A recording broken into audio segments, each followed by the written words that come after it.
Carfields, pioneers for over 50 years, supporting life and prosperity on the land for all generations. Carfields, your trusted partner on the land.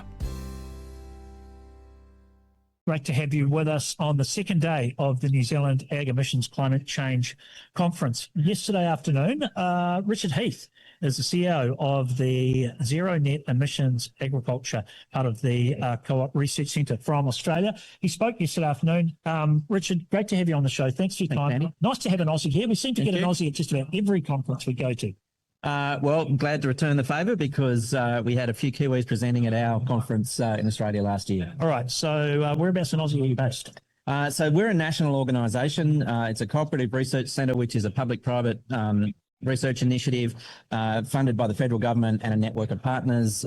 We have partners from all around Australia. Our head office is based in Brisbane. So on that then, where do you sit in the New Zealand Ag Emissions? So I'm just kind of getting pigeonholed you, to be honest. Yeah. And Agri Zero, we kind of understand that New Zealand Ag Emissions Centre is kind of in the funding and the research. Agri Zero is kind of in the implementation. Where do you guys fit? So we invest in research that's very much towards the commercialisation end of the scale. So we're working with technologies which are, we're validating essentially at field scale, whether they're effective or not, and then we're getting very close to the actual commercialisation and working with commercialisation agents to make sure those technologies are delivered to farmers and deliver impact. So in doing that, part of our research infrastructure that we have is a network of demonstration farms around Australia. So, you know, proper commercial farm scale opportunities to demonstrate emissions reduction technologies to farmers. Okay. So on that then, before I talk about what you spoke about yesterday and that, talk to me a little bit about the Australian farmers' attitude to climate change, emissions technology, mitigations. We've got a reasonably strong understanding of how our Kiwi farmers feel about it. How do your Aussie clients, your Aussie farmers, what's their sense? How do they feel about it?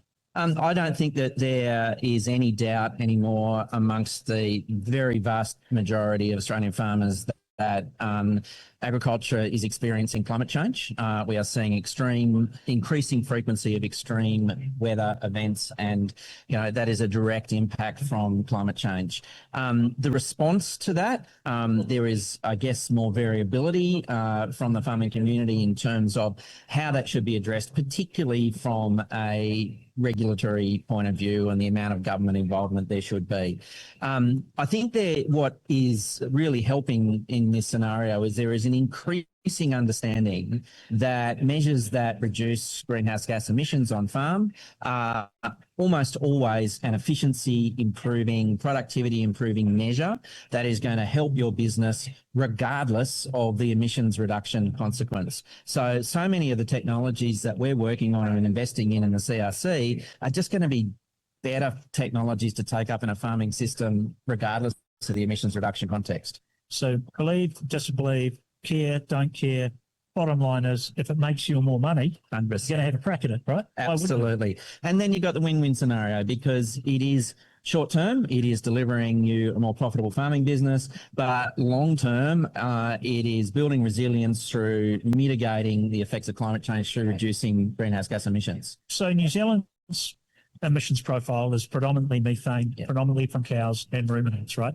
What's Australians? So it's the same. So about nearly 80% of our emissions is enteric methane, and the vast majority of the rest is nitrous oxide. Where we're probably a little bit different is just the type of grazing enterprises and animal enterprises in Australia, particularly across northern Australia, which are extremely extensive, and so the opportunities to mitigate those emissions are very different. You get the big pastoral stations up across northern Australia. You're lucky to see your cattle once a year. And so the opportunity to have an intervention is limited. And also the cost of the intervention needs to be very small because the margins per animal are very small and the margins for the business are based on scale and number of animals. Well, that's what I was going to ask you about. So where is your challenge compared to us? And that's obviously it. So in that case then, what sort of mitigations are you guys looking at? Yeah, so this is where, some of these, as I was talking about before, just an understanding of what actually increases the efficiency of your business is so important, because one of the single biggest things that you can make as a greenhouse gas intervention across pastoral enterprises across Northern Australia, which is poorly understood, is just to increase the weaning rate. Because, the number of empty cows that are running around in Northern Australia, because it's so hard to even know, weaning rates and how many calves you have because you're seeing your cattle so infrequently, is huge. So more effort into understanding that, and then animal health practices that go to increasing weaning rates, that's actually an emissions reduction story. Going beyond that to actual specific interventions around understanding how methane is produced, understanding the pasture types that are there, the different methane efficiencies of the different pasture types in native systems. We're doing a lot of research around that. Once we understand that, then we can look at how we can direct cattle towards the more methane efficient species, and then the breeding effort into the animals themselves. Genetics.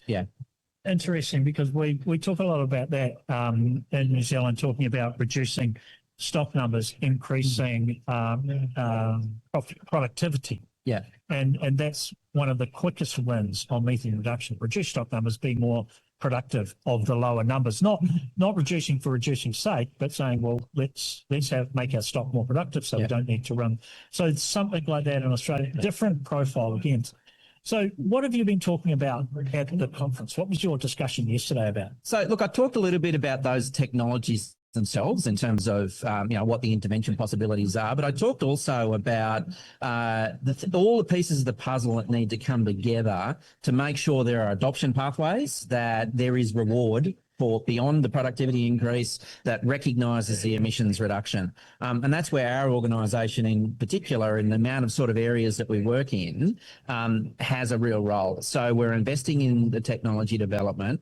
We're also investing in and participating in the systems that will then validate that technology at scale, come up with the emissions factors, get that technology incorporated into greenhouse gas accounting standards, developing up methodologies then either as an insetting methodology or an offsetting methodology, and working with the supply chain so that all the pieces of the puzzle come together so that when farmers take up these practices, they're actually rewarded for doing so.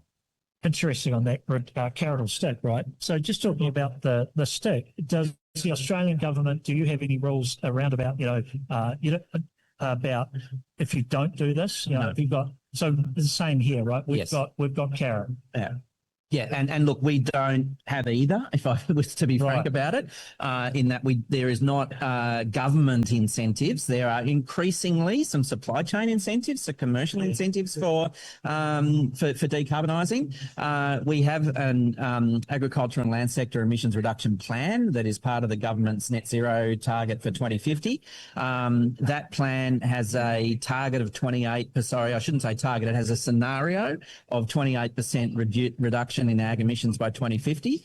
There've been, I guess there was a lot of fear from farmers when that plan was being put together about how ambitious that might be and whether it would actually be a target or not, like a firm target that might be legislated against. At this stage, that's not happening. So we've got 14 to 24%, I think is our target now. Right. 2050, but it's not it's in legislation, but it's not going to get penalised if you don't get it. But what we're finding is through a series of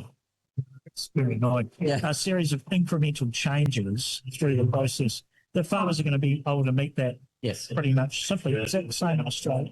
Absolutely. We always talk about there will be no single technology, no single practice, the sort of thing that could be regulated or imposed. It will be the same as any farming systems improvement. Lots of 1%ers that go together to just continue to improve the system. Incremental gains, and if you can hear that, that's the sound to tell people to disappear back into the continent. So hopefully we can just keep going. Richard, you talked about market. We talked about our climate change emissions reductions. What we've been doing as a country, as an exporting country, is being the price of admission into some of the overseas markets. Is that the way that it's seen in Australia? Very much so. We now have mandatory greenhouse gas emissions reporting in the Australian economy. It's a tiered approach. It's only the very big companies that are impacted by that at the moment, but over the next few years, it'll flow through most of the economy. And that's, once companies are required to report on emissions, you can imagine that there would then be pressure to show how they're improving their emissions profile. Interesting. Sounds like very similar. Just on this, what do you see at a conference like this? Is there stuff that you're probably in a lot of discussions regularly with AgriZero and New Zealand Ag Emissions Centre, right? But are you seeing anything here that that excites you didn't know? Oh yeah, look, I mean, that genetics approach that everyone is focusing on now. For all the investment that's going into other interventions, it does seem still that fundamental approach around genetics and just actually improving the genetic base of the herds is where we're seeing really tangible gains and improvement. All right. Speaking of herds, the noise is getting a little bit out of control. Yeah. Well, we're going to give it a wrap here. Richard Heath, CEO of Net Emissions Agriculture in Australia. Really appreciate the time, mate. Thanks. And Thank you, enjoy the Andy. rest of the conference. Nice to get. Whatever your farm needs, machinery, seed, livestock or finance, Carfields has the solution and the expertise to back them up. Find out more at carfields.co.nz.